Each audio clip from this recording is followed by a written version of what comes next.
আপনার এলাকার যে প্রার্থীকে আপনি ভোট দিচ্ছেন, আপনি কি জানেন তার ব্যাংকে কত টাকা আছে বা তার নামে কটা পুলিশ কেস আছে? আগে হ্যাঁ, এবার থেকে নিজের মোবাইল দিয়েই বা কম্পিউটার থেকে আপনি দেখে নিতে পারবেন আপনার প্রার্থীর আসল পরিচয়, তাদের শিক্ষাগত যোগ্যতা থেকে শুরু করে কত টাকার সম্পত্তি, সমস্ত হিসাব। আজকের ভিডিওতে আমি একদম সহজ পদ্ধতিতে স্টেপ বাই স্টেপ দেখাবো কিভাবে যে কোনো প্রার্থীর হলফনামা বা এফিডেভিট ডাউনলোড করবেন। স্কিপ না করে শেষ পর্যন্ত দেখুন, কারণ এই তথ্যটি আপনার জানা খুবই জরুরি। আপনারা দেখছেন সরকারি সেবা ইউটিউব চ্যানেল। আমাদের লক্ষ্য হলো পশ্চিমবঙ্গের সাধারণ মানুষের কাছে সঠিক সরকারি তথ্য পৌঁছে দেওয়া। আপনি যদি চ্যানেলে নতুন হন তাহলে এখনই সাবস্ক্রাইব করে রাখতে পারেন, যাতে কোনো গুরুত্বপূর্ণ আপডেট মিস না হয়। তো চলুন দেখিনি কিভাবে ডাউনলোড করব। যে কোনো ব্রাউজারে বা গুগল ক্রোমে গিয়ে আপনি টাইপ করবেন সিইও ওয়েস্ট বেঙ্গল।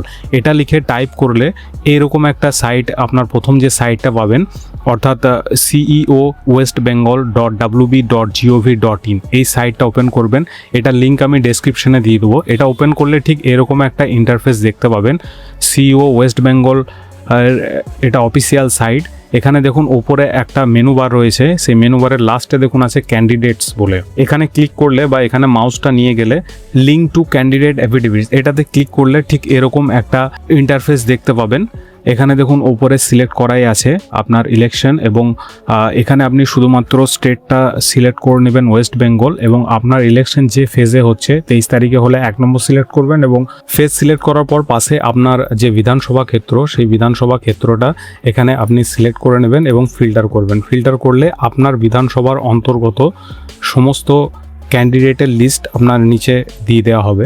লিস্টটা ঠিক এরকম দেখাবে। আপনার পরপর ক্যান্ডিডেটের নাম দেখিয়ে দেওয়া হবে। আপনার যে ক্যান্ডিডেটটার বিষয়ে জানার প্রয়োজন বলে মনে হয় এখানে ভিউ মোর বলে একটা অপশন আছে, এই অপশনটিতে ক্লিক করবেন।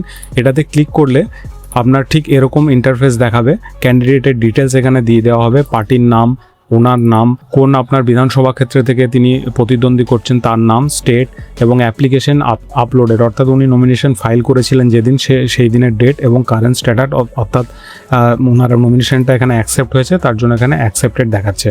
তার নিচে আপনার দেখাবে ক্যান্ডিডেটের নাম, পিতার নাম, অ্যাড্রেস, জেন্ডার এবং বয়স। ওপর দিকে চলে যাবেন, এখানে অ্যাফিডেভিট বলে একটা অপশন আছে দেখছেন। এই অপশনের পাশে দেখুন একটা ডাউনলোড বলে বাটন আছে। এই বাটনটিতে ক্লিক করলে আপনার ক্যান্ডিডেট যিনি আছেন তিনি যে অ্যাফিডেভিট আপলোড করেছিলেন নমিনেশন ফাইল করার সময়, সেই ফাইলটা এখানে ডাউনলোড হয়ে যাবে। সেখানে আপনার যাবতীয় সমস্ত তথ্য থাকবে, তার ছবি, তার পরিবারের সমস্ত ডিটেলস, তার স্ত্রী, তার ডিপেন্ডেন্ট কোনো সন্তান থাকলে তার নাম, ডিটেলস সমস্ত কিছু এখানে দিয়ে দেওয়া হবে। অ্যাড্রেস থেকে শুরু করে তার নামে কোনো রকম যদি পেন্ডিং কেস থাকে সেই কেসের তথ্যও এখানে দিয়ে দেওয়া থাকে। যদি কোনো ক্রিমিনাল কেস পেন্ডিং থাকে তার জিডি নাম্বার থেকে শুরু করে কেসের সমস্ত ডিটেলস, কোন ধারায় কেস হয়েছে সেগুলো এখানে ডিটেলস দিয়ে দেবে। তার স্থাবর অস্থাবর সম্পত্তি, তার জমি আছে কত, তার সমস্ত ডিটেলস এখানে দিয়ে দেওয়া হবে। তো আপনি আপনার যে বিধানসভা ক্ষেত্রে বাড়ি, সেখানকার যে ক্যান্ডিডেটগুলি আছেন তাদের সমস্ত আপনার কাছে অচেনা হতে পারে। তো সেক্ষেত্রে আপনি এফিডেভিট দেখে তার সম্পর্কে একটা ধারণা আপনি অবশ্যই নিতে পারেন। তো এইভাবে আপনি আপনার নিজের এলাকার বা রাজ্যের যে কোনো হেভিওয়েট প্রার্থীর ডিটেলস নিজের ফোনে সেভ করে রাখতে পারেন। ভিডিওটি ইনফরমেটিভ মনে হলে আপনার বন্ধুদের এবং হোয়াটসঅ্যাপ গ্রুপে শেয়ার করুন, যাতে তারাও সচেতন হতে পারে। আজ এই পর্যন্তই, দেখা হচ্ছে পরের কোনো গুরুত্বপূর্ণ ভিডিওতে।